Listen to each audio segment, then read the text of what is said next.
In the shadow of Mount Fuji, where cherry blossoms fell like tears of the gods, a legend was born that would haunt Japan for centuries. The year was 1185, and the Genpei War had just reached its bloody conclusion at the Battle of Dan-no-Ura. But while historians record the fall of the Taira clan and the rise of the Kamakura shogunate, they speak nothing of what transpired in the forge of Yamashiro province that autumn night. Nothing of the blade that would drink the souls of 1,000 warriors, or the curse that would transform honor into hunger.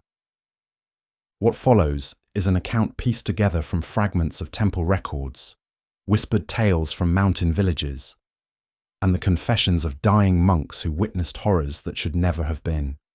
This is the story of the Ketsumaikon, the blood-song swords, and the samurai who wielded them in defiance of both heaven and earth.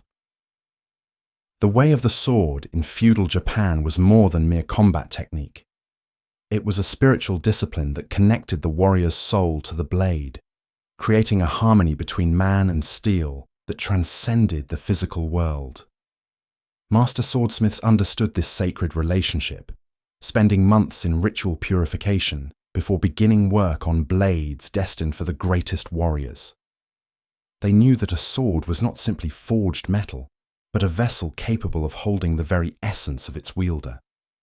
In the mountainous region of Yamashiro province, there lived a swordsmith whose skills surpassed all others. Muramasa Sengo was his name, though locals whispered it only in hushed tones after sunset. His blades were renowned throughout the land for their impossible sharpness and their ability to cut through armor as if it were silk. But there was something else about Muramasa's swords, something that made even the bravest warriors hesitate before drawing them from their scabbards. The swords seemed to thirst for blood. Once unsheathed, they demanded to taste flesh before being returned to their resting place. Warriors who carried Muramasa blades found themselves drawn into unnecessary conflicts, their hands moving of their own accord to the sword's grip when anger flared.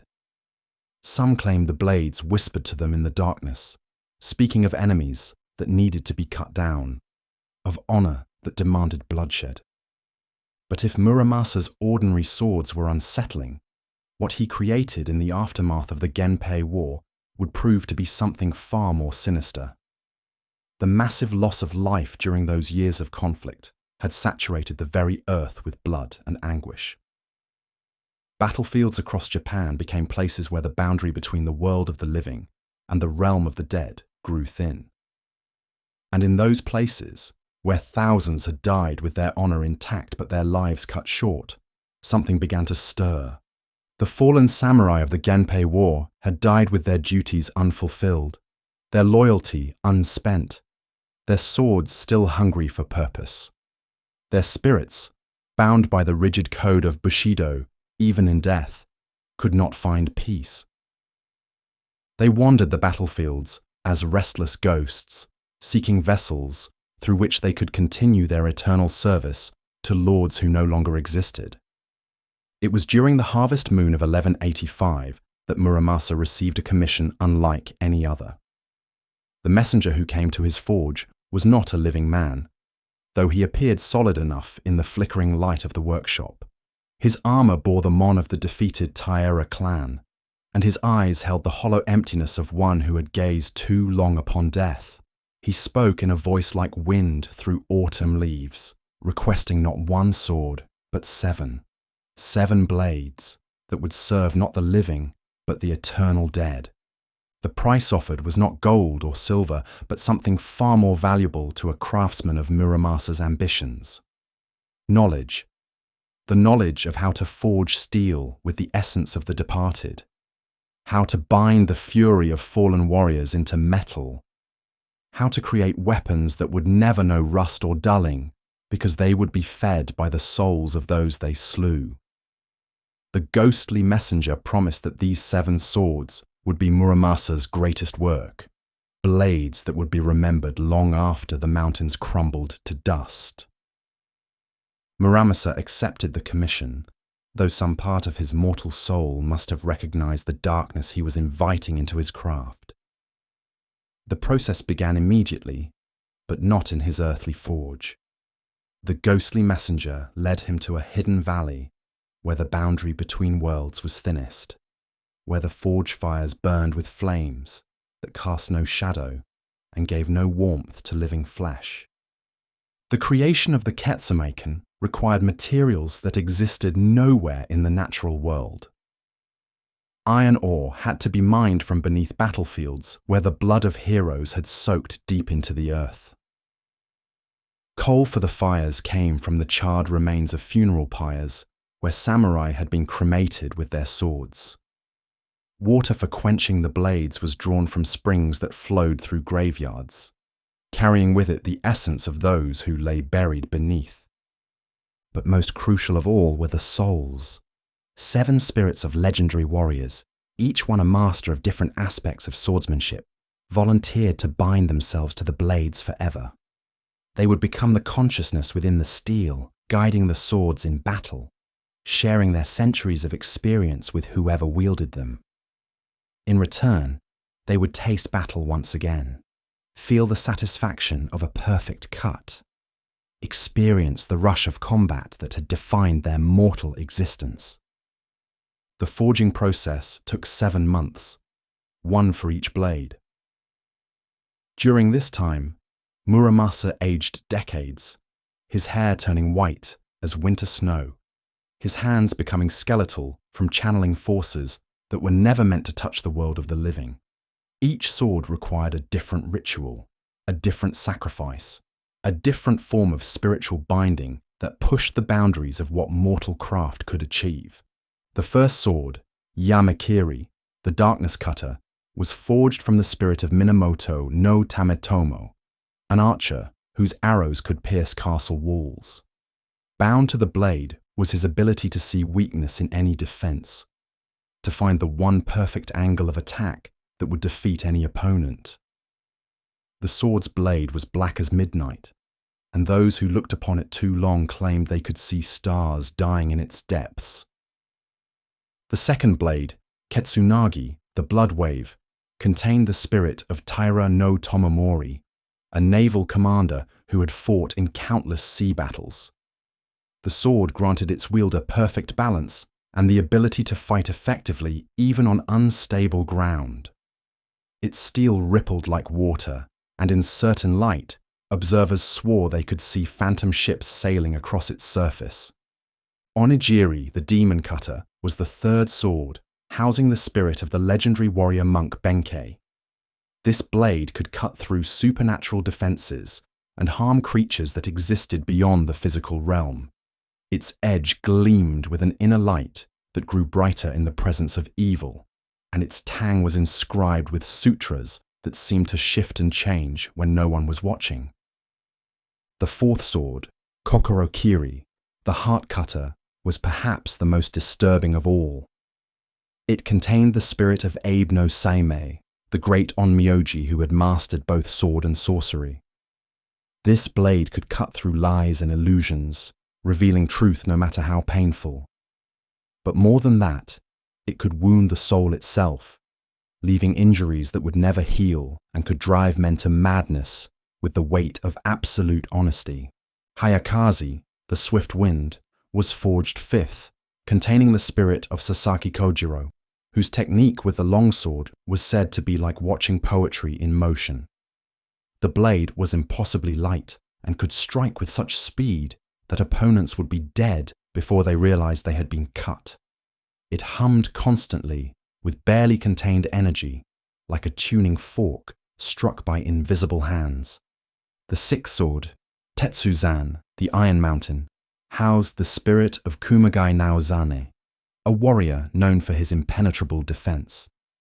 This blade was heavier than the others, but those who could wield it found themselves nearly impossible to harm in battle. The sword could deflect any attack, no matter how powerful, and its presence on a battlefield was said to boost the morale of allied forces while spreading despair among enemies. The final blade, and the most powerful, was Shinokami, the death god. Into this sword was bound not the spirit of a single warrior, but fragments of consciousness from every samurai who had died with honor during the Genpei War. It was a collective soul of incredible power and terrible hunger, a blade that demanded constant warfare and would corrupt any wielder who was not strong enough to master its bloodlust. When the forging was complete, Muramasa looked upon his 7 masterworks and felt both pride and terror in equal measure. He had created weapons that transcended the mortal world, swords that would make their wielders nearly invincible in battle. But he had also unleashed something that could not be controlled, could not be destroyed, and would bring nothing but bloodshed wherever they went. The ghostly messenger who had commissioned the swords appeared one final time to claim his prizes, but as he reached for the blades, Muramasa saw something in those hollow eyes that filled him with dread. This was not gratitude or satisfaction, but hunger. An endless, insatiable hunger that would never be fulfilled no matter how much blood was spilled. Before he could change his mind, the 7 swords vanished into the spirit world, carried away to destinations unknown. Muramasa returned to his earthly forge a broken man, his life force drained by the unholy work he had performed. He would create no more swords, instead spending his remaining days in meditation and prayer, trying desperately to atone for what he had unleashed upon the world. But the Ketsumaken were already beginning their work. 7 cursed blades, each carrying the souls of legendary warriors, had been released into feudal Japan. They would seek out wielders worthy of their power, samurai whose honor had been stained, or whose thirst for victory outweighed their concern for their souls. And seek out wielders they did. The first to encounter one of the cursed blades was Takeda Nobuyuki, a masterless samurai whose lord had perished during the final battles of the Genpei War. Stripped of purpose and wandering the countryside as a ronin, Nobuyuki had fallen into disgrace, hiring his sword to merchants and bandits alike. His honor, once pristine as fresh snow, had become tarnished by years of fighting for coin rather than duty. It was in a roadside inn near the Tokaido Highway that Nobuyuki first laid eyes upon Yamikiri, the darkness cutter.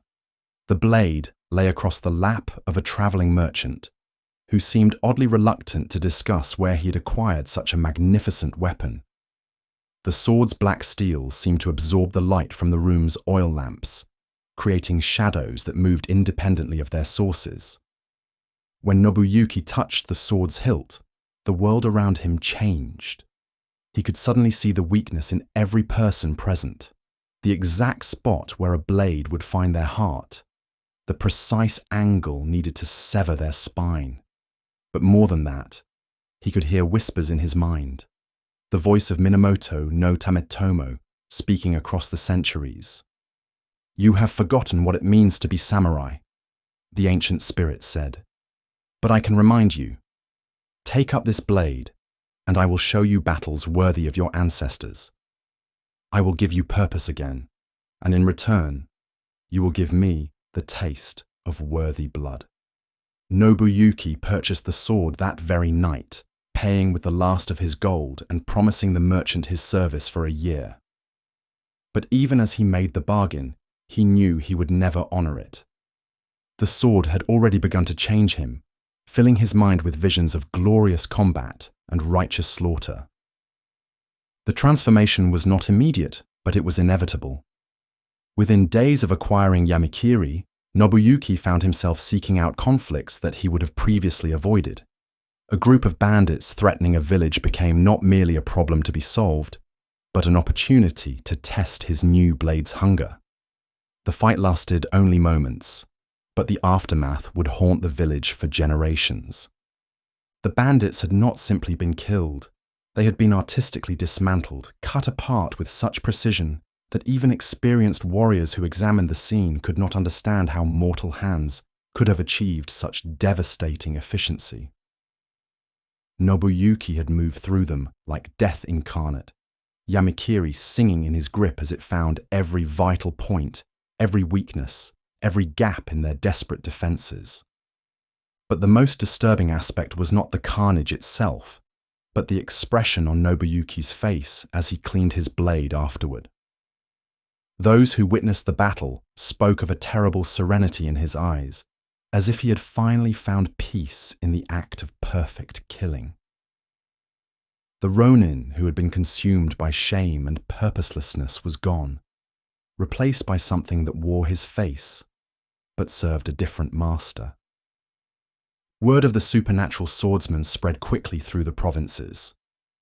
Tales grew with each telling until Nobuyuki became a figure of legend, a phantom warrior who appeared wherever blood needed to be spilled and honor needed to be restored. But those who encountered him firsthand began to notice troubling details that the stories omitted. Nobuyuki no longer aged, his wounds healed with unnatural speed. Most unsettling of all, he spoke in two voices, his own familiar tones overlaid with something ancient and hungry that seemed to emanate from the sword itself. He had become a vessel for Minamoto, no Tamitomo's restless spirit, a living extension of the blade's cursed purpose. Meanwhile, the second of the Ketsumaken had found its way to a very different sort of warrior. Lady Tomo Gozen had survived the fall of her clan by disguising herself as a wandering nun, but the rage that burned in her heart could not be extinguished by religious vows. She had loved Minamoto no Yoshinaka with a devotion that transcended death, and his demise at the hands of his own cousin had left her soul scarred with fury that demanded vengeance. Ketsunagi, the blood wave, came to her in a vision during meditation at a mountain temple. The sword appeared before her wrapped in silk that seemed to flow like water, its rippling blade reflecting not the temple's interior, but scenes of naval battles from ages past. When she unwrapped the weapon, Taira no Tomomori's spirit spoke to her with the voice of crashing waves. "You understand loss," the ancient naval commander said. "You know what it means to watch everything you love sink beneath the tide of defeat. But I can teach you to turn that tide, to make the ocean itself serve your vengeance. Take up this blade, and together we will drown the world in the blood of those who wronged us." Tomo's transformation was more subtle than Nobuyuki's, but no less complete. Where the Ronin had become a force of direct destruction, she became something far more dangerous, a strategist whose every move was calculated to cause maximum suffering to her enemies. The sword granted her an intuitive understanding of how to destabilize entire regions, how to turn allies against each other, how to orchestrate conflicts that would consume her foes from within. She began by infiltrating the court of Minamoto no Yoritomo, the man who had ordered her beloved's death. Disguised as a servant, she spent months learning the relationships and rivalries that held his government together. Then, with surgical precision, she began to cut those bonds. A whispered rumor here, a forged letter there, a convenient accident befalling a key advisor. Slowly but surely, she turned Yoritomo's own retainers against each other. The genius of her campaign was that she never struck directly. Instead, she created conditions where her enemies would destroy themselves, believing they were acting on their own motivations. Ketsunagi had taught her to see the flow of power like ocean currents, to understand how redirecting small streams could eventually cause tsunamis of destruction. As Yoritomo's government began to tear itself apart from within, Tomoe felt Tomomori's satisfaction flowing through the sword. But with that satisfaction came a terrible realization. The ancient spirit was not content merely to avenge Yoshinaka's death. It wanted to see all of Japan burn, to watch the entire archipelago sink beneath waves of civil war and bloodshed. And with each successful manipulation, Tomoe found it harder to resist those darker impulses. The third blade found its way to Mount He, where the warrior monks had long defended their temple against secular authority. Brother Shinran had dedicated his life to protecting the sacred texts and artifacts housed within the mountain monastery. But years of conflict with rival temples and government forces had left him questioning whether passive resistance was sufficient to preserve what he held dear. Onigiri, the demon cutter, came to him during the Festival of the Dead, when the spirits of departed monks were said to walk the temple grounds. He found the sword lying across the altar of the main hall, its blade gleaming with an inner light that seemed to pulse in rhythm with his heartbeat. When he lifted the weapon, Benki's boisterous spirit filled his mind with laughter that shook the temple's ancient timbers. "Little monk," the legendary warrior's voice boomed, "you think prayer and meditation will save your precious books when the warlords come with fire and sword. I have fought demons, both literal and metaphorical. Let me show you how to protect what matters through strength that cannot be defeated." The transformation of Shinran was the most dramatic of all. Within hours of touching Onigiri, the scholarly monk had become something that terrified even his fellow brothers. His body had grown larger and more muscular, his gentle features hardening into those of a seasoned warrior. But most disturbing was the way he moved, with the fluid grace of someone who had spent decades perfecting the art of violence. When bandits attacked the temple 3 days later, expecting to find easy prey among the pacifist monks, they instead encountered a force of nature. Shinran met them at the temple gates wielding onigiri with skills he had never learned, techniques that flowed from Benki's centuries of experience. The demon-cutting blade carved through their weapons and armor as if they were paper. But more than that, it seemed to anticipate their attacks before they were even made. The battle was over in minutes, but its aftermath would reshape the entire region. Word spread that Mount Hiei was protected by a warrior monk whose sword could cut through any defense, whose strength rivaled that of the legendary Benkei himself. Other temples began seeking Shinran's protection, offering tribute and allegiance in exchange for his intervention against bandits and rival sects. But protection came at a price. Onigiri's hunger was not satisfied by defeating mere mortals. The blade craved supernatural opponents, creatures from the spirit world that could provide a true challenge. And as Shinran's reputation grew, such creatures began to take notice. Oni descended from the mountains to test themselves against the demon-cutting sword. Vengeful ghosts materialized in the temple halls, drawn by the blade's spiritual energy. Each victory fed the sword's power and bound Shinran more tightly to Benki's increasingly demanding spirit. The fourth sword found perhaps its most tragic victim in young Lord Fujiwara no Kiyomori, heir to one of the few noble families that had managed to maintain their holdings through the chaos of the Genpei War. Kiyomori was known for his honesty and compassion, qualities that had made him beloved by his people, but also vulnerable to those who would exploit his trusting nature. Kokoro Kiri, the heart cutter, came to him as a gift from a travelling diplomat, who claimed it was a token of respect from a distant province. The sword's plain appearance masked its terrible nature, and Kiyomori accepted it graciously, hanging it in the place of honour in his family's ancestral hall. The first time he drew the blade, Abe no Semi's ancient wisdom flooded his mind. Suddenly, Kiyomori could see through every lie, every deception, every false smile that surrounded him. The revelation was devastating. His most trusted advisors were stealing from his treasury. His beloved wife was conducting an affair with his younger brother. Even his own children viewed him with contempt, seeing his kindness as weakness. "Truth is the sharpest blade of all," Semai's spirit whispered. "It cuts deeper than any steel, leaves wounds that never heal. But only through truth can justice be achieved. Only by seeing clearly can you rule with the wisdom your people deserve." Kiyomori's transformation was perhaps the most psychologically destructive of all. Armed with the ability to perceive absolute truth, he became unable to maintain the social facades that made civilized life possible. Every conversation became an interrogation. Every smile was revealed as false courtesy. Every expression of loyalty was exposed as calculated self-interest.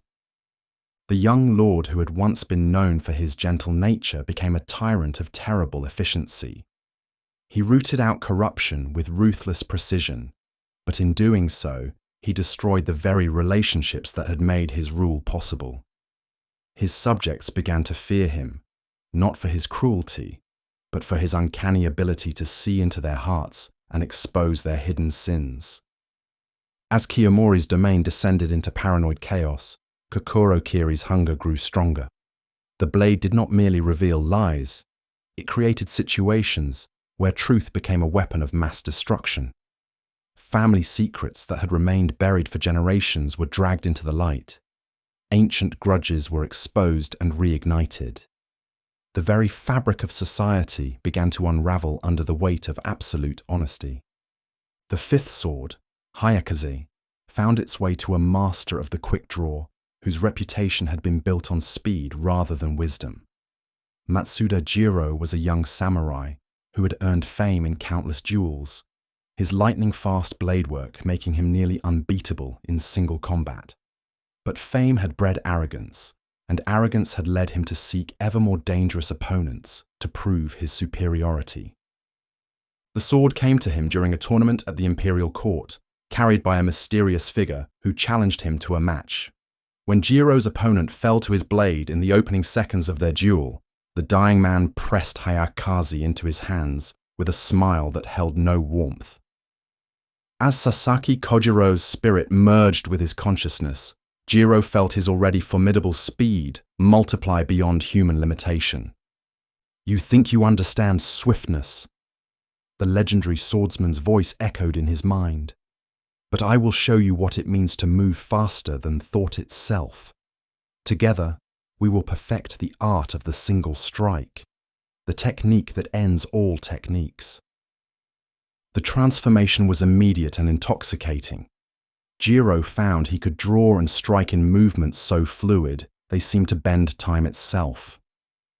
His blade would be sheathed one moment and buried in an opponent's heart the next, with no visible motion in between. But with each victory, Kojiro's spirit demanded greater challenges, more refined techniques, more perfect expressions of deadly artistry. Jiro began seeking out the greatest swordmasters in Japan, not for honor or duty, but simply to test Hayakaze's capabilities against worthy opponents. Each duel became a masterclass in supernatural swordsmanship, but also a step further from his humanity. The young samurai who had once fought for pride now fought only to feed the blade's insatiable need for perfection. The sixth blade chose a defender rather than an aggressor. Captain Watanabe Masako commanded the garrison of a border castle that had withstood siege after siege during the recent wars. Her reputation for unbreakable defense had made her a legend among the common soldiers, who believed her presence made any fortification impregnable. Tetsuzan came to her during the darkest hour of what seemed certain to be her final battle. Enemy forces had surrounded the castle in overwhelming numbers, and her depleted garrison faced annihilation at dawn. The sword appeared in her armory, as if it had always been there, its massive blade reflecting her face with perfect clarity. When she lifted Tetsuzan, Kumagai Naozane's spirit filled her with the accumulated defensive knowledge of 1,000 battles. The blade was impossibly heavy, yet in her hands it moved with perfect balance. More than that, she could feel an invisible barrier extending from the sword, a sphere of protection that would turn aside any attack. "Defense is not mere survival," Naozane's gruff voice instructed. "True defense protects not just yourself, but everything you hold dear. With this blade, you become an immovable mountain, a fortress that no force can breach." The siege that should have ended in massacre instead became a demonstration of supernatural defensive prowess. Masako stood alone on the castle walls, Tetsuzan gleaming in her grip, and turned aside volleys of arrows as if they were falling leaves. Siege engines that should have shattered stone walls crumbled when their projectiles struck the barrier around her blade. But Tetsuzan's protection came with a terrible price. As the sword's power grew stronger, Masako found herself unable to retreat from any position, compelled to defend even when tactical withdrawal would save lives. The blade had made her invincible, but it had also made her inflexible, bound to stand and fight no matter the cost to those around her. The final sword, Shinokami, sought out the most dangerous wielder of all. Lord Ashikaga Tadayoshi was a brilliant military strategist whose ambitions extended far beyond mere provincial power. He dreamed of unifying all of Japan under his rule, of creating an empire that would span the entire archipelago and perhaps beyond. The Death God's sword came to him through dreams, visions that showed him commanding armies of both the living and the dead. When he finally found the blade hidden in an ancient tomb, its surface seemed to contain multitudes, the faces of countless fallen warriors, shifting and changing in the steel like clouds across a dark sky. As the collective consciousness of the Genpei War's honored dead flooded into his mind, Tadayoshi felt his strategic brilliance expand beyond mortal limitations. He could see patterns in warfare that spanned generations, understand how to manipulate not just individual battles, but entire historical epochs. "We are legion," the voices whispered in unison. "Through us, you can command not just the living, but the endless ranks of the honored dead. Build us an empire worthy of our sacrifice, and we will serve as your eternal army." Tadayoshi's campaigns began immediately, but unlike other conquerors, he fought with weapons that transcended the physical realm.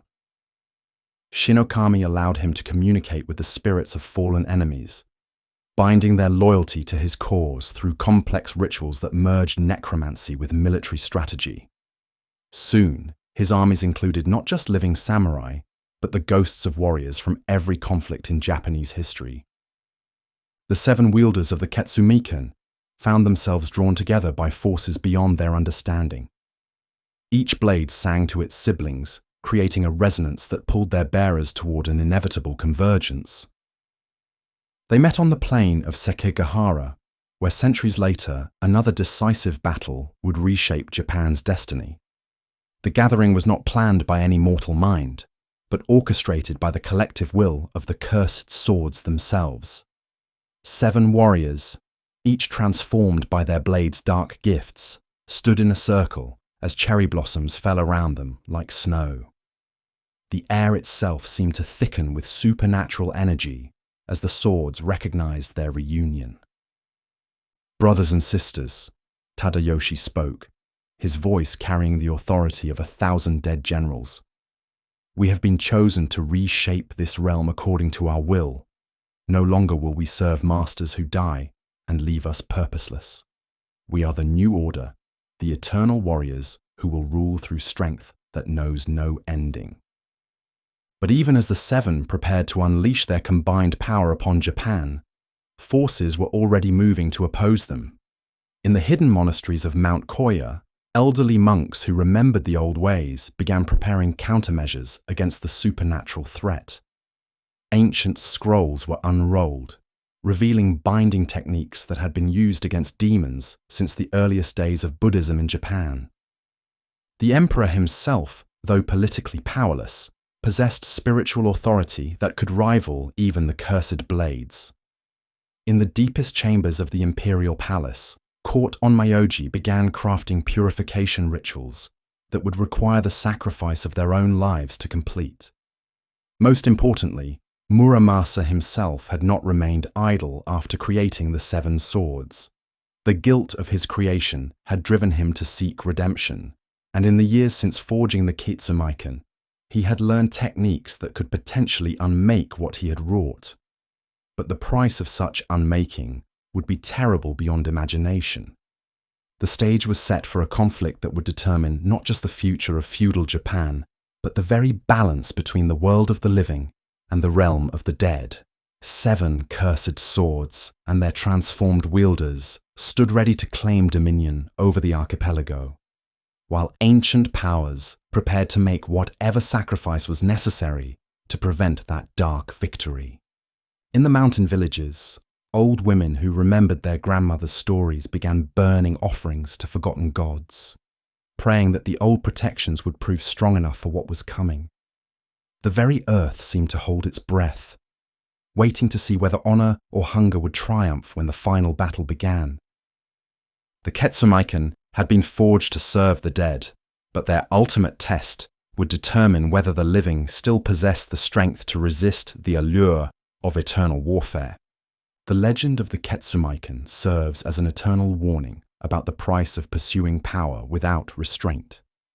7 cursed blades, forged from the anguish of fallen warriors and the desperation of a master craftsman, transformed honor into hunger and duty into damnation. Each sword found a wielder whose noble intentions became twisted by supernatural influence, proving that even the purest hearts can be corrupted when they seek strength beyond mortal limits. In the end, the true horror of the Bloodsong swords was not their supernatural abilities, but how they revealed the darkness that already existed within their wielders. Nobuyuki's shame, Tomo's rage, Shinran's doubt, Kiyomori's need for truth, Jiro's pride, Masako's stubbornness, and Tadayoshi's ambition all became weapons as deadly as any blade. The swords simply gave these human flaws the power to reshape the world. The fate of the 7 swords and their wielders remains lost to history, buried beneath centuries of carefully maintained silence. But in the mountains of Japan, where cherry blossoms still fall like tears of the gods, some say you can still hear the distant sound of steel singing in the wind, a reminder that the greatest battles are not fought on distant battlefields, but within the human heart itself. Thank you for joining us in exploring the shadows of feudal Japan, where honor and horror walked hand in hand through an age of endless war. Remember that some legends endure not because they offer comfort, but because they warn us about the darkness that lies waiting in our own souls.